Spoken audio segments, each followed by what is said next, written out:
So we are on chapter 2, game number 2 tonight. We have a game played between Stig Gabrielsen with the white pieces and Magnus with the black pieces.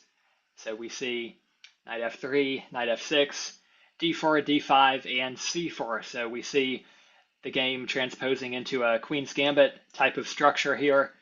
Knight comes to c3. Pawn advances. Typical development ideas here. Black is getting ready to fianchetto the bishop.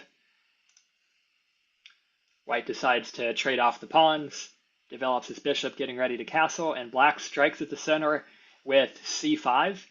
And I feel like if white were to trade off this pawn, it would kind of help black to get a nice pawn center like that. White plays the move knight to e5. He's developing with intent. And tell me, everybody in the chat, which bishop is white's best bishop in this position, and what can black do about it? Find me a move for black. See if you can play like Magnus.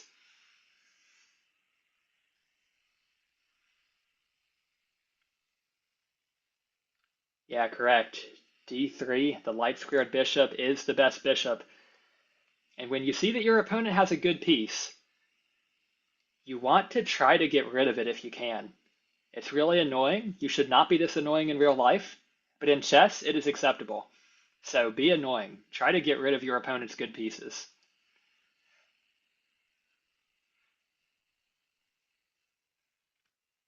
Who can find me an annoying move to get rid of this bishop?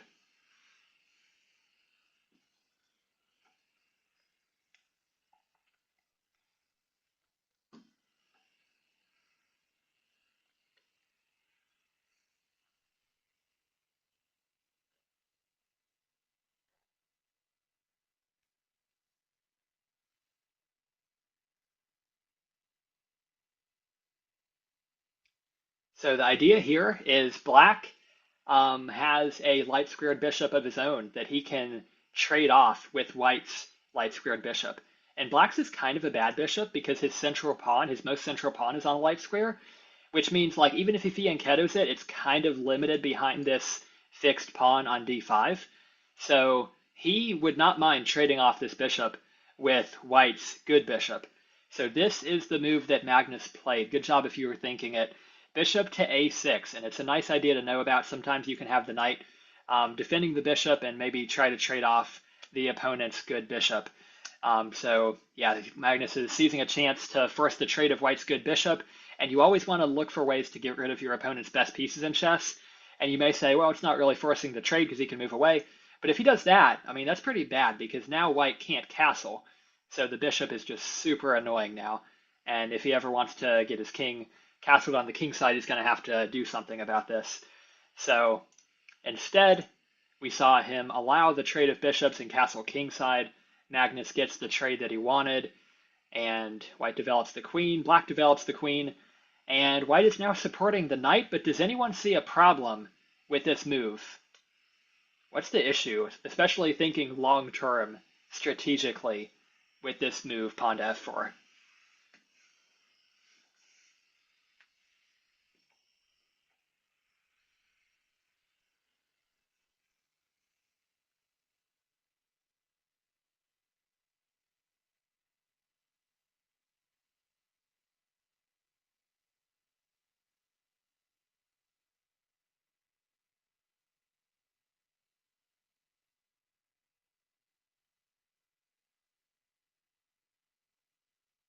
I'll give you a hint. Think about the squares that this pawn is leaving behind that it might be weakening.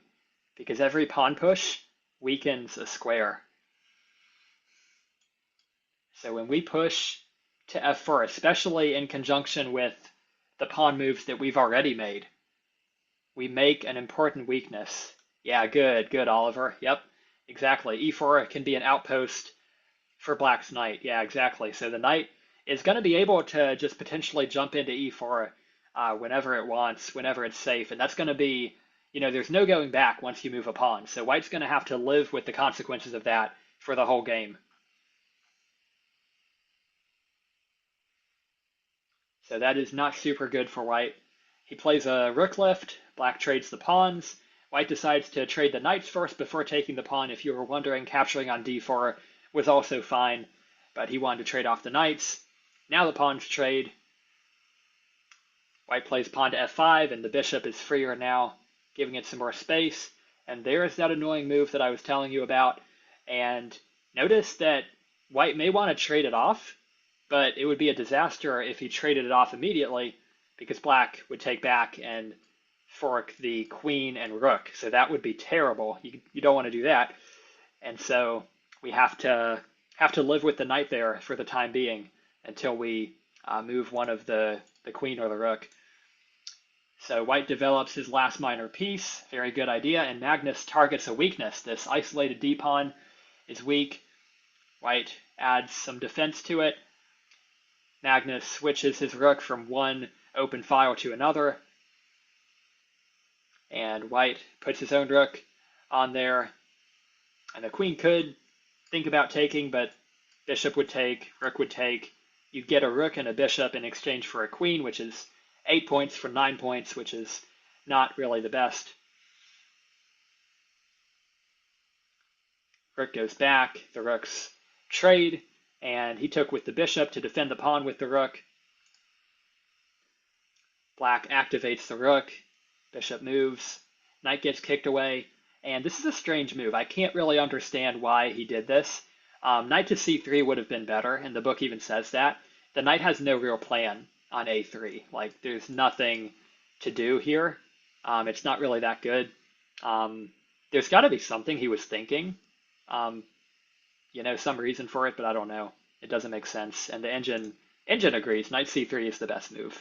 So, yeah, you need to have like a justification, a really good one, if you're going to break the fundamental rules of chess. Yeah, I mean, c2, I guess, but then where does it go from there? Like, if you're trying to go to b4 to attack this, the silly thing is you could just go to c3 and attack it immediately. So I don't really understand. I thought about that when I was preparing this lesson. I was like, even if you do that whole wraparound thing, like you could do it with one move if you just go to c3. So yeah, I don't know.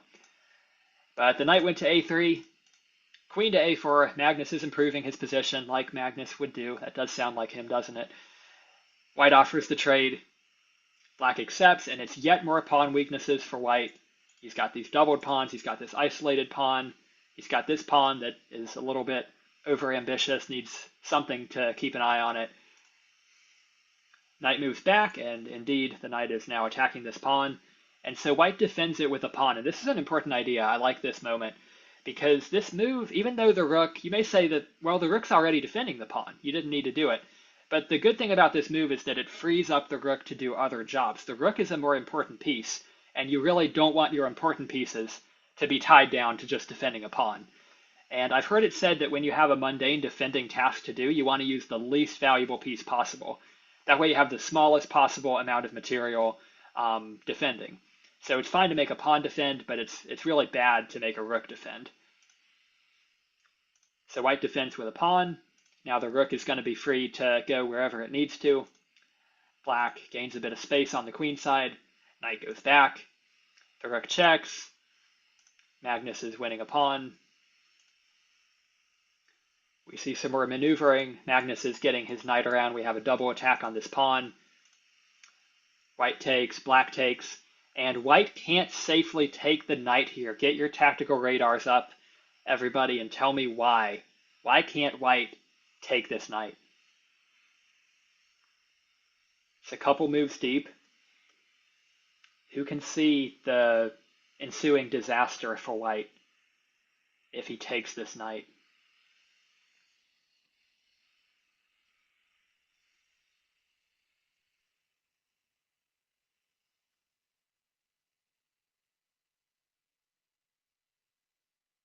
Give you some time, and then I'll play the first couple moves that might help.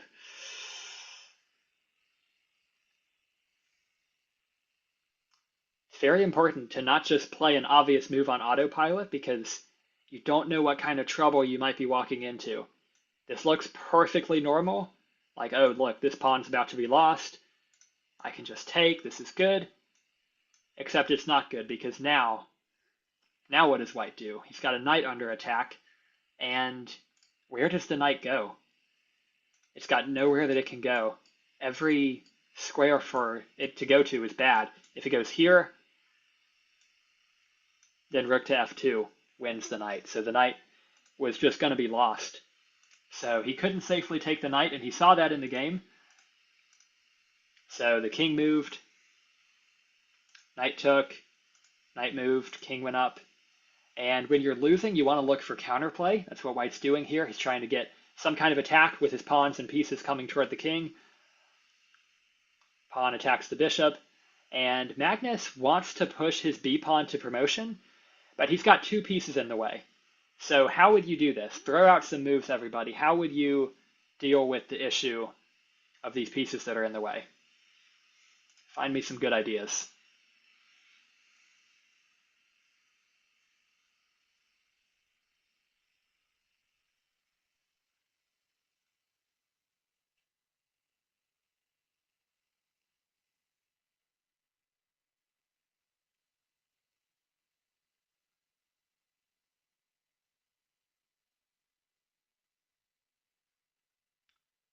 Yeah, that's right, Victor. Very good. Knight to c5, exactly. This is what happened in the game. This move comes with tempo, and you get the knight out of the way while attacking the rook, so you get basically a free move. The rook moves, and it's attacking this, but it doesn't really matter because we're going to make a queen. So, and then we get to give another check with the knight, centralizing it. This is a really nice square. Another move with tempo with the knight. And I want you to notice that winning tempos is basically a way to steal moves in chess and have extra time to do whatever you want. This is such a powerful idea. So the king moves, and now the rook gets out of the way, and this is also with tempo. And there's no saving the knight without losing the bishop. But even without the tactic, like ignoring the fact that this is a really nice tactic, notice what changed from the position just a few moves ago. It used to look like this. And then with a couple moves, white didn't get to accomplish very much. And black has turned the position into this, and now the pawn is free to move. And this is the power of making moves with tempo. Both the knight and the rook are both out of the pawn's way. And even though it took multiple moves to do it, white hasn't been able to use those moves to do anything. So that's why you want to win tempos whenever you can, because it just basically gives you free moves. So white plays this move, and it's kind of a futile attack since black can just take this knight with check. And you may say after black takes the knight with check, what about like king g4 or king to g2, and white is attacking two of black's pieces? And that's a good question. But who can find me a move here? Or actually, wait, this isn't the position. Yeah, here we go. After the rook saves itself, tell me, can white actually take the bishop? What happens if white takes the bishop?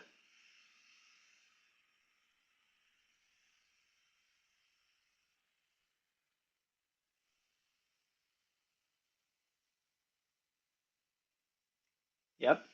I mean, he can push this pawn. He can also push a different pawn.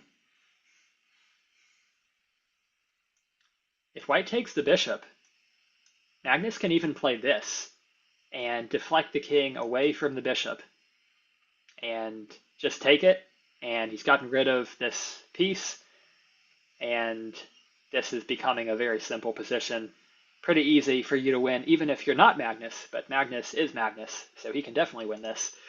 So instead, what we saw in the game was